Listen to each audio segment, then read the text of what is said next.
Hi there, this is Eshu. I'm the abbot here at Zenwest Buddhist Society. This Living Zen-podcast is just one of the many resources we've created at Zenwest to make Zen practice and training more available and accessible to people all over the world.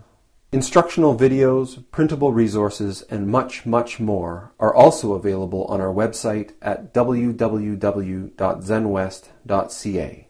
If you're a regular listener, I'd love to hear from you. So please drop me an email at office@zenwest.ca and let me know who you are, how you got started, and what brought you to Zen. Everything we make available in person and online at Zenwest is only possible because of the support of our members and associates, people like you. If the efforts of our community are making a difference in your life, I'd like to invite you to show your support and take part in making it happen by becoming an associate or member of the Zenwest Sangha. You can do this by clicking the Join Us tab on our website at www.zenwest.ca. Thank you for your support, and thanks for listening. So I was going to read from the Gateless Barrier today, case 27, Nanchuan's not mind, not Buddha, not a thing. A monk asked Nanchuan, "Is there a fundamental truth that has never been expounded for people?" Nanchuan said, "There is." The monk said, "What is the fundamental truth that has never been expounded for people?"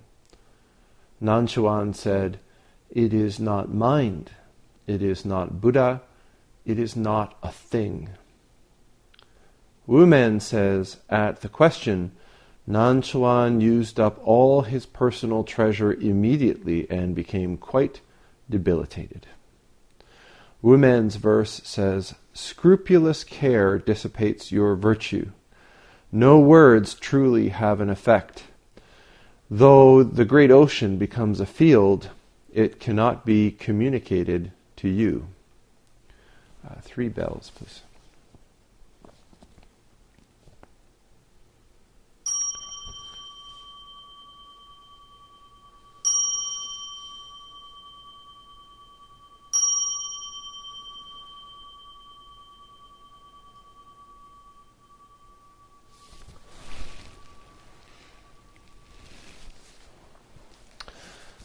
It's good to... Everyone came in the Zendo puffing. So I take it the new Kinhin Trail is a good opportunity to clear your lungs and get the leg juices flowing. How was it? It was lovely. Okay, good. Yeah. And nobody felt like at risk of dying or anything on it? Good. It's far safer than some of the trails that I've been on. There's the crunch of the gravel, but then there's the crunch of the stuff. So. Particularly the frost at the bottom. Yeah. Always a new environment for walking. But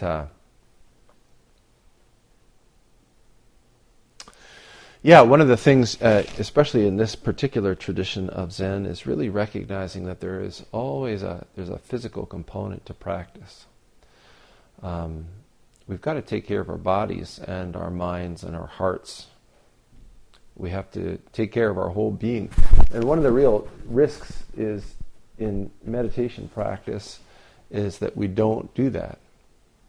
I think it's really easy to look at this practice as a mental practice or a spiritual practice and to neglect the body. I've been here training with Unzan for a month, and then we had Gary here for a week. And so it's been like a month and a half of continuous, sort of relatively formal training. There's a pretty strong physical component between daily yoga and hiking for an hour or more every day. And the impact on my own practice, my own sitting, has been pretty profound. So really, every time I do this kind of intensive training with people here, I'm reminded, A, I'm getting older, and B, that it's hard, but it's got such profound benefits. living in the city with all of our computers and all that, our cars and all that kind of stuff, it's really, I think, pretty easy for us to become very sedentary, become very stiff, and the speed at which we deteriorate seems to be much more rapid than the speed at which we improve. I don't know. So, it's like a week of yoga or a month of yoga every day even will yield some little improvement. But a month of just sitting on your butt doing nothing will yield tons of backsliding. So it's really important, and as we go forward as a community, I think that there's been a lot of talk in our community, particularly at the board level, and particularly with people who are frequently making contact for interview and things like this, just about, first of all, developing our relationships between one another as a community, developing the activities that we are engaging in beyond just sitting. I'm working on this chanting group, and we've got more hiking, we've got more activities going on in the new year, more practice, more opportunities for community work and things like that. That we take that sort of principle of Zen not just being in the Zendo to the rest of our lives, where Zen isn't just in our heads, or Zen isn't just in our meditation when we're sitting and breathing, but Zen has to be an aspect of our whole lives. How do we go about manifesting the principle, manifesting this Dharma through each and every activity that we're doing, whether it's sitting in the Zendo where we first start, whether it's riding our bike or doing our work or washing our dishes or making relationship with our family members, making music, making art, working in the world. I talk about this all the time, and I'm always talking about this because I think all of us come to Zen practice starts with the meditation. I think all of us come to Zen really to change our life in some way, to transform our experience or our awareness in some way, whether that's just reducing stress or whether that's like, wow, I really need a powerful transformation in my life. In some way, there's this sort of approach of change. Something needs to shift. Something needs to be moved in my life, and I'm going to use Zen to do that. And Zen, the image that we've used for marketing is just a person sitting, me sitting. So I think it's easy. It's the easiest. It's the most tangible thing you can point to and say, "Oh, that's Zen. There's a guy sitting. That's Zen." The rest of it, what happens, like what is awakening, what is realization, what is transformation. I was talking to one of the residents who was here doing a retreat about sort of marketing Zen, and the question is sort of, what do you point to? How do you, put a poster up that's going to indicate transformation? Well, sure, you can but this is the point, and this is it.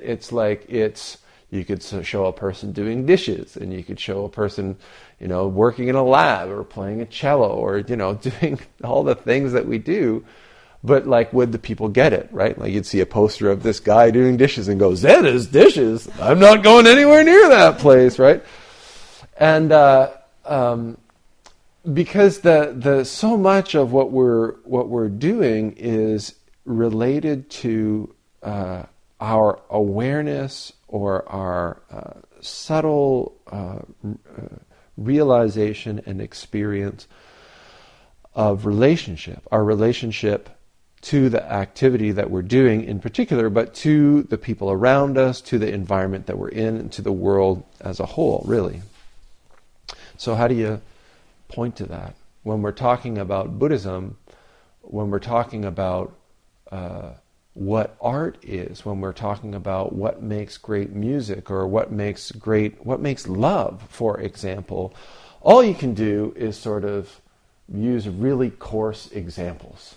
And the the teaching in Buddhism of these are like fingers pointing at the moon is totally relevant here. All we can do with Zen is sort of like point in the general direction, but the person who we're pointing for, or the person who's asking the question, or the person who's wanting to experience the transformation or awakening that happens through practice, you can't give that.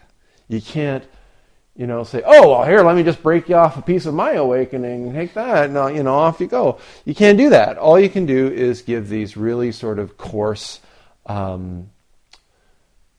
descriptions or examples or images or metaphors or all of this kind of stuff, and hope that the person will explore that enough to actually have the realization that makes the metaphor kind of redundant, invalid, obsolete. It's like there's a it's like describing what something tastes like to someone who's never tasted it, or describing what making love is like to somebody who's never had sex, or describing what having children is like to somebody who's never had children. It's like you can give the best description in the world, and that person might go away thinking, oh, I've got a good idea of what being a parent's all about now. And they might feel totally confident in advising other parents on how they should be parenting. But the reality is, like, as a person who has children, listening to someone who's never had children talking about parenting, some things might be totally accurate, but they don't have the ring of experience to them. They don't have the ring of truth to them. Listening to somebody talk about something that they've never actually experienced themselves can be quite hilarious if you've actually experienced, listening to someone talk about mountain climbing or something when they've never actually climbed a mountain and you've climbed several. It's kind of like, I get the strange impression that this person's never actually climbed a mountain before. So in our practice and in our community in particular, what I'm starting to see, or what I'm starting to experience, is that more and more people, we've got more and more community members who've been practicing for longer and longer periods of time. There's a lot of, and this happens in all meditation centers, all practice centers, is that for a long time, like maybe 10 years or more for people, depending on how they engage with practice, there's a really big tendency to sort of fake it until you make it, and that's natural. Like whether we're, artists or musicians or whatever, it's like we look around and say, I want to be a rock star. What does it take to be a rock star? And it's like, well, I need to have long hair and I need to have the right guitar. And it's like, actually, none of those things are actually really what makes a person a successful musician. And those are sort of the external accretions. And a lot of the time in meditation centers, that's exactly what happens as well. It's like, oh, what do we need to have a meditation center? Well, we need to have the bells, and we need to have the Buddhas, and we need to have the cushions, and we need to have the robes, and we need to have all that kind of stuff. And every meditation group starts that way. We need to have the room, and we need to have and those things are all helpful. But sometimes when we don't really have the experience, gosh, what's a good example of this? It's like, I don't know. It's like watching somebody use like a wakizashi, it's like the small, for a samurai there are two swords. One is the katana, which is the long sword with which they do combat. The other is the wakizashi, which is the short dagger. And generally that's used if they're captured or if they're dishonored or something like that. It's used to commit suicide and maintain their honor. So it's like, watching someone, slice a turkey with a wakizashi or something like that. It's like, because it's cool and samurai or something like that. And you're kind of like going, you don't really know what that's for, do you? Right? So, I guess one of the metaphors that my teacher used to always say is like, it's like putting eye drops in your asshole. It's like, it's not going to do anything. But what starts to happen, and so when you come into a meditation group like this, there's a huge amount of sincerity, and I joke about it, but the reality is there's a huge amount of sincerity, and there's a huge amount of good intention, and there's a huge amount of there can be a huge amount of integrity and sort of moving towards the right direction. But there's also a huge amount of ego and a huge amount of shoulds and a huge amount of right and wrong and a huge amount of good and bad. And it's all sort of mixed in there. And the challenge is to move that group of people from a position where they're sort of basically talking from a position of, I think this is a good idea, or this is my idea of how practice should be, having them do enough practice for a long enough period of time where some of that stuff starts to get burned off, and they start to say, like, why does this happen? And why do we do this? And sometimes externally, not much changes. There's still Buddhas in the Butsudan, and there's still robes in the Zendo, and we're still hitting bells. But why is totally different. Our relationship to the practice is totally different. The Buddha isn't this sort of holy symbol that sort of like glows, and we have to, don't put it on the floor, and all this kind of stuff. Or maybe we still don't put it on the floor. Maybe we still always use two hands to move a Buddha figure. But the why changes. It's not because it's some holy object that is better than us or better than other objects. It's because we begin to cherish all objects. And not only are we careful when we're handling the Buddha on the Butsudan, but when we're handling our bathroom reading book in the bathroom, we put it on the shelf a little more carefully. We don't leave it all sort of crumpled because, gosh, it's a being, and I want it to last for as long as possible, and I want it to be cared for. Oh, the sort of dirty joke book in the bathroom is a Buddha too. Oh, very good. Yeah. So, and what we find is that all of this stuff, all of the robes and all of the bells and all of the arts and all of the activities that people do, they're all manifestations of this fundamentally inexpressible realization and awakening. So throughout the history of the Zen Center and throughout the history of Zen in the West generally, there's always this sort of, not just Zen either, just Buddhism, spirituality, I think, life in general, maybe, I don't know. There's always this sort of attitude of like moving from the outside in. So we look at what's externally happening and we try to imitate and manifest that or understand that. And then as we practice more and more, we sort of come down to the sort of core of the matter, and there's a fundamental shift in our perspective. And sometimes there's little shifts along the way, but there's a fundamental shift in perspective. And then we sort of look at the external stuff and we go, oh, like that's totally different. That's not at all how I understood this. And that takes time. In my experience, especially in Zen practice, it takes a significant amount of time and it takes a significant amount of practice. And one of the real challenges is that I've seen in practice is that getting there is really hard. Having a life that's sort of arranged in such a way where you can consistently practice with a group of people in a particular form for an extended period of time, and they're all relating to one another in community, and you've got a teacher there, and all that, and you've got jobs, and you've got kids, and all that kind of stuff.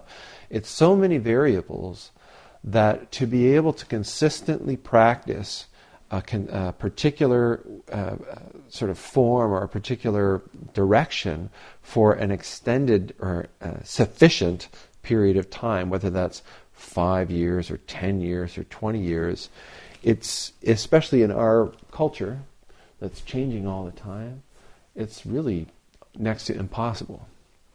And so you go to a lot of meditation centers, and there are lots of people who have been practicing for a few months, or they've practiced here and there for a couple of weeks, or they've practiced with this group at this location or that location or this teacher or that teacher, or maybe I've been practicing for 20 years and I practiced for 2 years here and 1 year there, and it's an inconsistent practice, it's an inconsistent direction, and so it takes long. What you don't see a lot of is people staying in one spot with one community and one teacher for a really long time. And that's what we're starting to see in our community. And so what's starting to happen is that the community is starting to realize and understand what the practice is pointing to. More and more individual people in this community are starting to have a personal relationship with the Dharma activity. And what I mean by that is that I can talk about things, or I can express things in a perspective that I'm coming from, knowing that I'm just pointing using the images and ideas and metaphors and all that kind of stuff that come from my life experience. And from your life experience, you can sort of interpret my metaphors and images, but fundamentally look at what I'm pointing at and understand that in your own heart and understand that through your own experience. And you're able to then talk about it with me or talk about it with other people, and everybody kind of knows we're just talking about stuff. But we all are starting to have a common experience where we can say, oh, and there is this thing that actually we can't physically point to, we can't describe in any adequate way, we can't express. All we can do is intimate it, suggest it, describe it, but we don't really ever touch it. And sometimes when you're sitting with somebody who you in the beginning of practice, you get together with another Dharma practitioner, and all you want to do is talk about the Dharma. You want to talk about practice, and you want to talk about this and that, and this Buddha, and those robes, and that chant, and this sutra, and that teacher, and this book, and all of that kind of stuff. And the more you practice, and the more you grasp that experience for yourself, the less you rely on those things to make Dharma relationship with another person. So it comes to when you sit down with another long-time practitioner, like for me, when I go and talk to Genjo, we never talk about the Dharma. Well, we shouldn't say never, but it's really like we have a business conversation, and then the rest of it is like enjoying a cup of coffee together and just enjoying each other's company and talking about relationship, talking about how beautiful a particular tree is, or what a great song something is. So if you're to see two old Zen masters sitting and talking on a bench in a coffee shop somewhere, it would seem not much different than two old anything else talking, but the quality of their conversation, the quality of their engagement would be significantly different. When we arrive at this point as a community, that's when I think magical things can start happening. Maybe I shouldn't use that word because it makes it seem like it's like unscientific, not causal or something. It's entirely causal. We can be working together with a unified purpose. We can be engaged in relationship that's dynamic. We can move more spontaneously as a group and as an organization because we have a connection. We have a relationship which is based on something which underlies all of the external manifestations, the external outgrowths, I guess we could say, of Dharma practice, the specific expressions of the ultimate. And that's what Nanchuan is pointing to in this case. There's another case with this fella in it. Oh, there's one. There we go.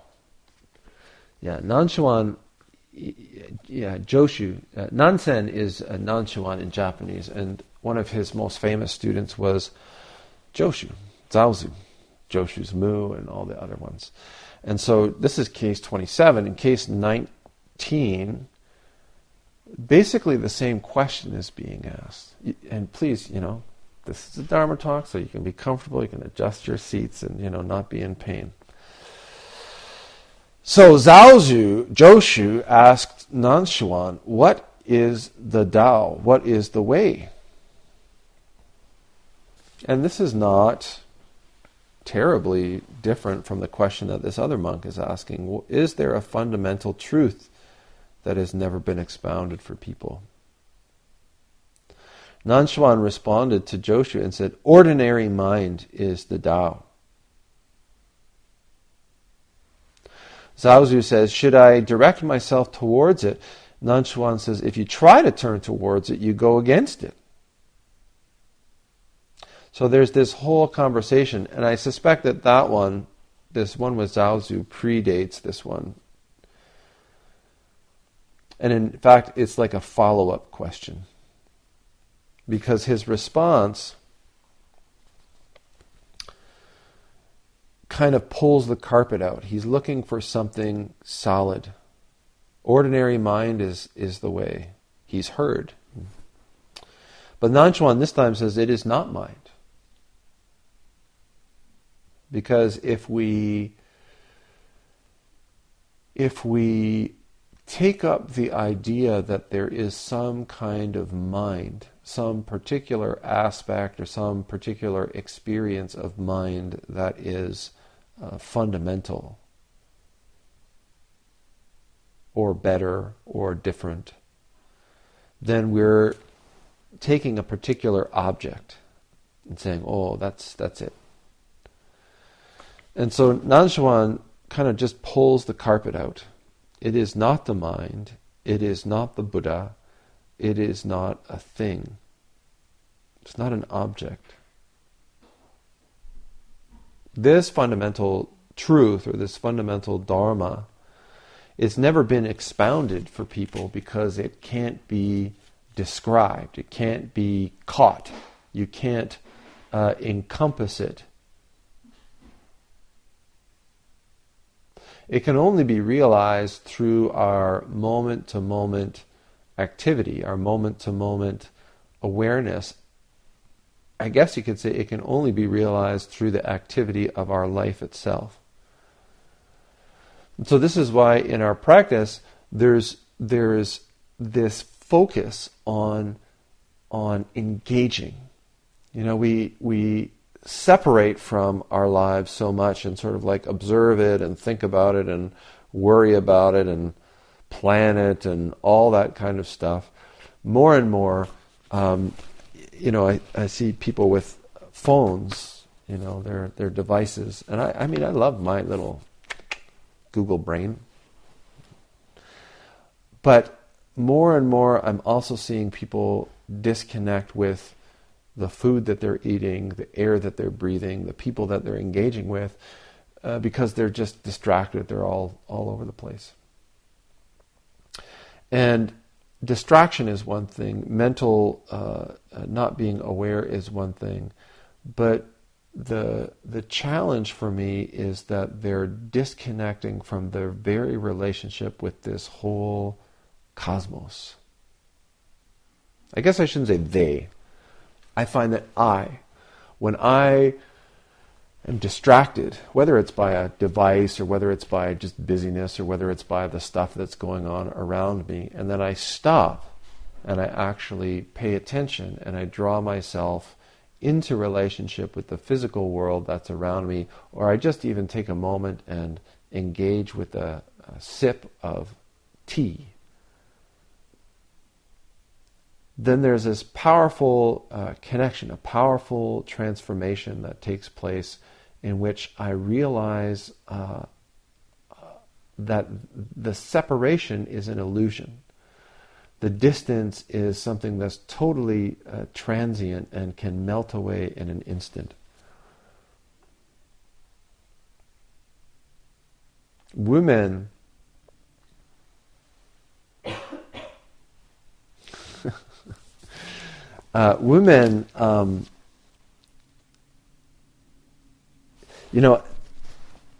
what time is it? 10:24. Okay.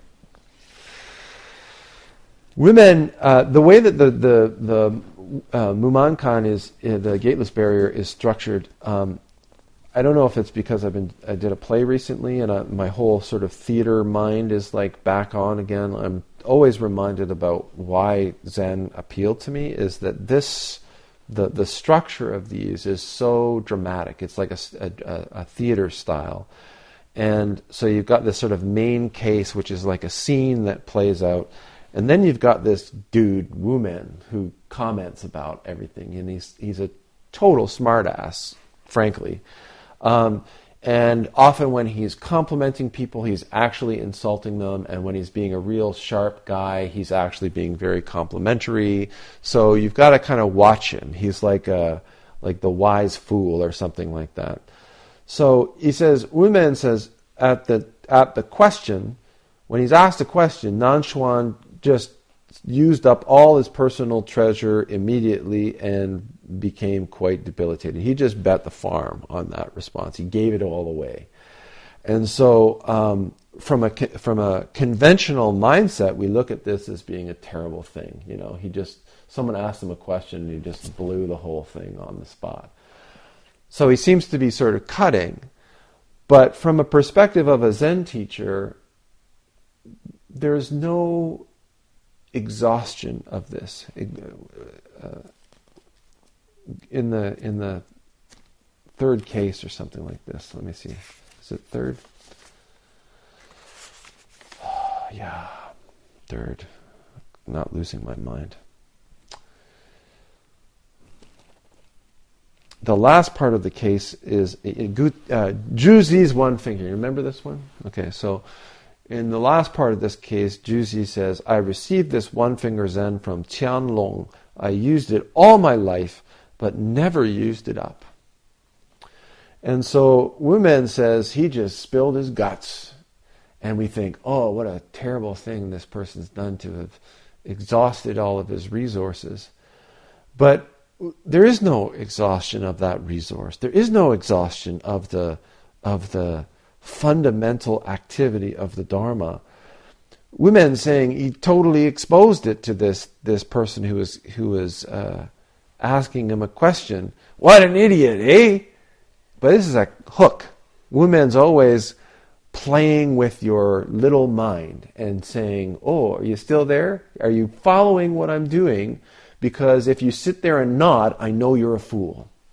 So, at the question, Nanchuan uses up all his personal treasure immediately and became quite debilitated. Nanchuan also gives us an example. When we let go of our mind that is worried about acquisition, is worried about hanging on to experience or having the clearest mind or having the brightest Buddha, being the best person in the world, all of those things, when we let go of our just need for the better, having something to do, as Rinzai points to it, And we come to rest just as we are in the circumstance that we are, and we're able to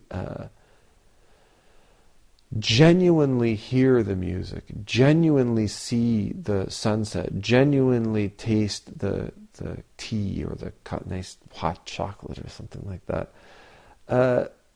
Already we're making this seamless relationship with this fundamental principle. There's nothing to say about it. We can't tell someone about it.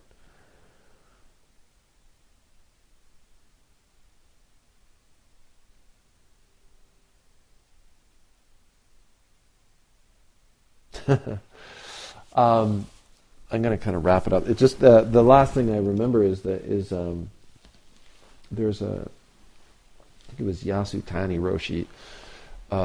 Somebody asked him about, as a teacher, can you share some awakening with me? And his response was, I can't even fart for you.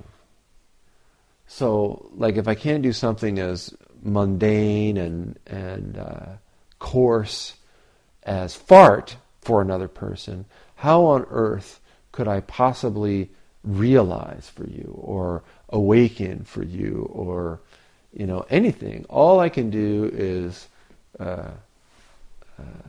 point in the general direction. All I can do is try to demonstrate what we're doing here, and if you just walk this path, if you just consistently engage in this path, it's like